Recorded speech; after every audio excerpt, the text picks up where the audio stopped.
E aí, pessoal, tudo bem com vocês? Eu sou Radassa Vental e tá começando agora uma entrevista exclusiva com o Ruel. Hi, Ruel, how are you?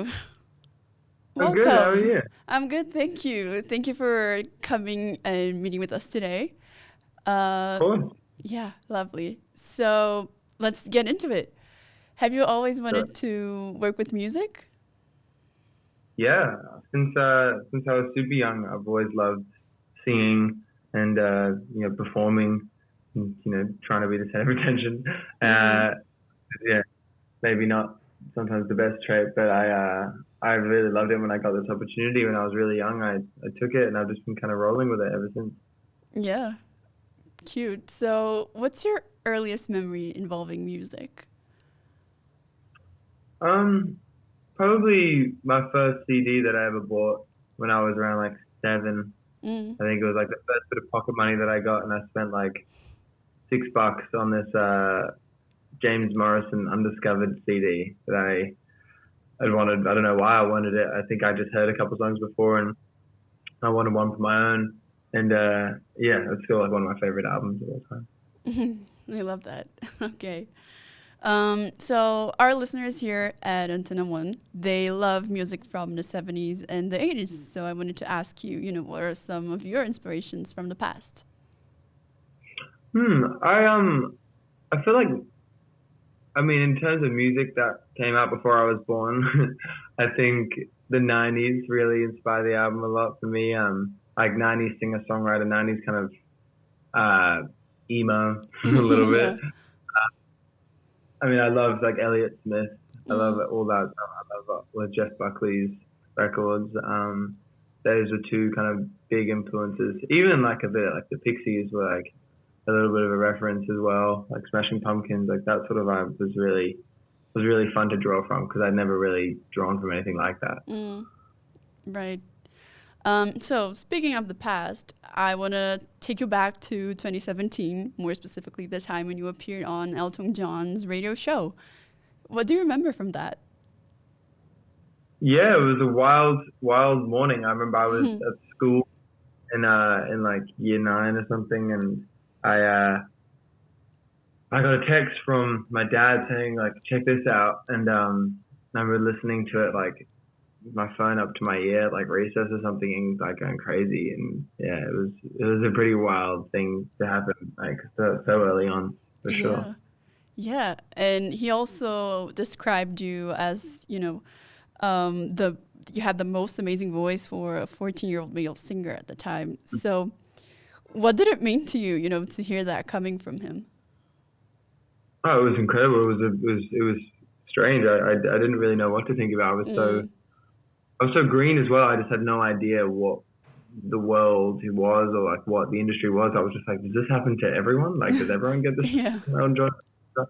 Like I had kind of no concept of it, so it was kind of hard to comprehend for sure.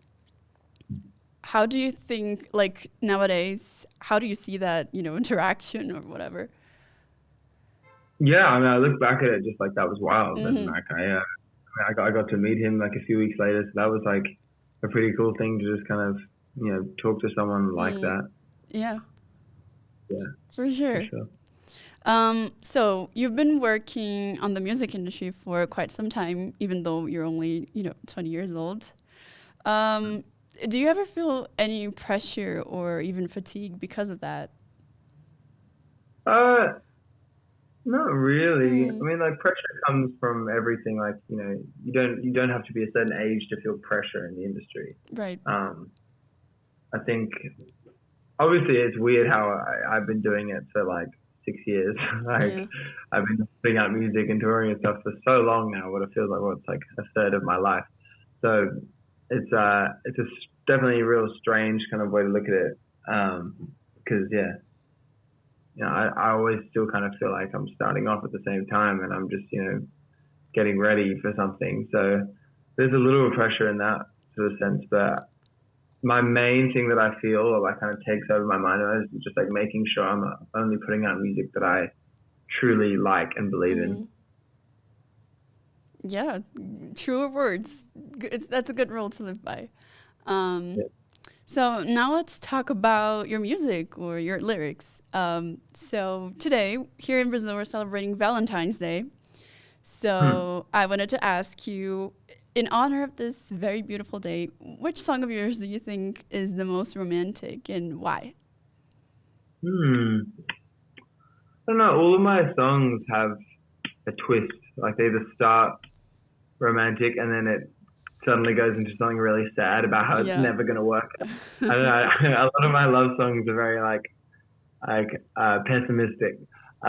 Um, I don't know. Maybe "Wish I Had You." Oh no, they're like still that's like pretty sad as well. It's all about not having you. I haven't written any straight up love songs, Yeah, let's just but leave a blank answer. the most straight down the line love song is probably "If and or When," hmm Right.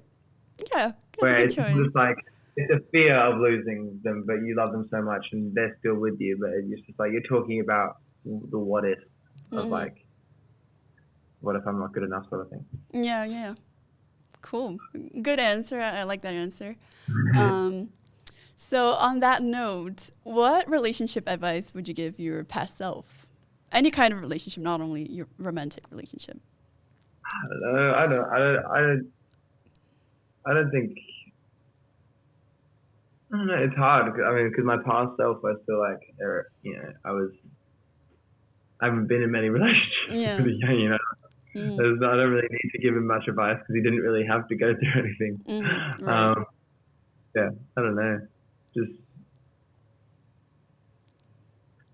yeah, I guess when you're talking about like high school relationships, like when you're like 13 Mm-hmm. and you feel like the end of your life Right. when it's wrong, like they don't respond, like maybe I could tell them to just like relax a little bit. Mm-hmm. Yeah, that's fair. I was a pretty hectic, emotional young mm. boy. I was very, yeah, I got whipped pretty easily. No. Well, talking about being young, you also write a lot about growing up. Have you ever heard a past body of work of yours and disagreed with what you had written? Yeah. Mm. Um, like I would say, like my first song is called "Don't Tell Me," hmm like, and don't tell me I'm not ready for love, and it's just like, dude, what are you talking about? Yeah. Definitely, You're 14. Like, calm down. yeah, come on, mate. I was 12 when I was writing that Oh, shit. no. No, you don't Right. know. Yeah. All right. So now I want us to get a little bit more specific, and I want to talk to you about your 2019 song, Heart Sometimes. And it's a very Hmm. vulnerable song, right? You talk about, self-sabotage and sadness and isolation. So that's very personal to you, but I wanted to ask if many people reached out, about how seen they felt. Yeah, I mean, it's a pretty dark song though. When I was writing it, I was kind of in the middle of a tour, Mm, like 16, yeah. and I was missing my friends a lot. I was missing my family. I was missing my home, and I was writing a lot of songs about that. I wrote "Painkiller" Mm, and "Heart Sometimes" like in the same few days, and they're both about the same thing. mm-hmm. Like the one sounds a lot happier than the other, but they're both Yeah. about just missing home.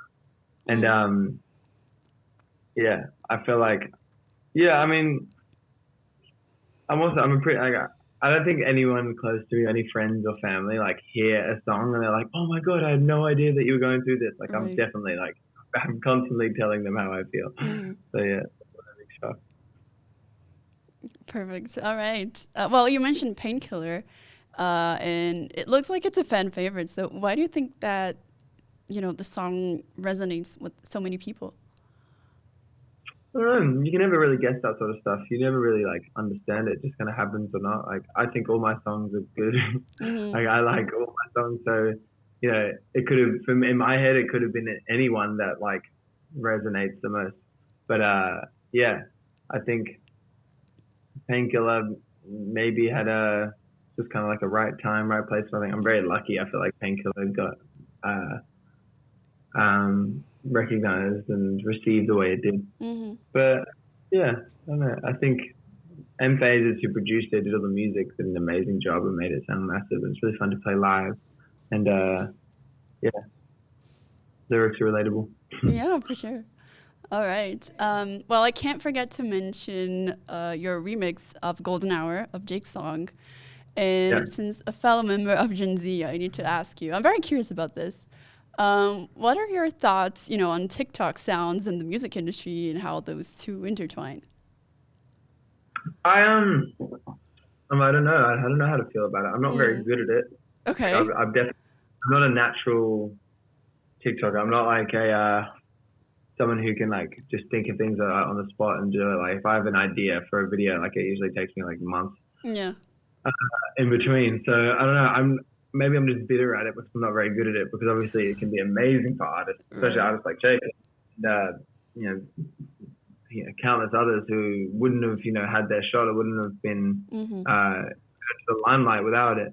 But yeah, I don't know. I find it quite difficult. So I Mm, feel like it's either for artists or it's not. And for me, I'm kind of indifferent. Like I'm not fully against it, obviously, mm-hmm. because massive marketing tools for these days as well. Like to promote your music, it's really important. So yeah, I don't know. I'm indifferent. All right. Yeah. Fair enough. Okay. Um, so let's, of course, talk about your latest album, The Fourth Wall, which you released earlier this year. Uh, how do you feel now that it's out? It's a massive burden off my shoulders. Mm, I I am so happy to finally have it out. Yeah, I mean I've been working on this for over 3 years, so mm-hmm. it's a long time coming, and to finally have it as a real thing that you can hold and touch, like it's like a Yeah. tangible thing that everyone has listened to it, and also being able to tour it, like going around America right now and just like going to all these places I've never been before and people Mm. singing the lyrics back is an amazing feeling. So yeah, it's pretty unmatched. I can't complain. Oh, that's lovely. That's nice. Well, I know I mentioned before that you're pretty open in your lyrics, and the same thing happens here on The Fourth Wall. And you're talking about, feeling lost and breakups and sadness. Which track do you think was the most challenging to write and to finish? Uh, challenging generally just to finish. Mm-hmm. It's a Yeah. long time to finish You Against Yourself. Mm. Um, found that really hard to get that one right. Um, but yeah, and then emotionally, or like the hardest one to write was probably If and or When. Mm-hmm. Cool. Yeah, that tracks. Um, so I was hoping you could also talk a bit about your passion for the movies and how that plays into your songwriting, because I know that the album's inspired by The Truman Show and the last track's inspired by Fight Club. So yeah, Hmm. can you talk a little bit about that? Yeah, I think it was it started off as like a weird like kind of writing tool of like how to get out of writer's block was to Mm, watch movies and to find scenes of movies that made you emotional, that you mm, felt you related to or connected to, and then dissect that and try and write a song based around that scene. right. And that was really fun. And then from then on, it kind of just like went out into this thing of like when Truman Show, and I watched that, and that was like a massive kind of like eye-opening experience. Like, oh my god, like I wonder if I could make my own like kind of version of that in an album form. And Mm, I kind of the album cover idea kind of stemmed from there, and I don't know, it was really fun to kind of just play with all these visuals, and yeah, there's a lot to work with yeah, for when it sure. comes, a lot to draw from, so you're kind of drowning in inspiration. Yeah.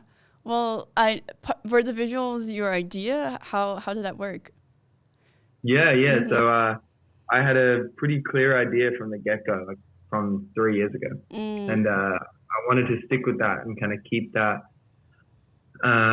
throughout the whole record. And then my creative director, Jeremy Grey Ghost, he really helped me kind of flesh it out and mm, ex- execute the idea.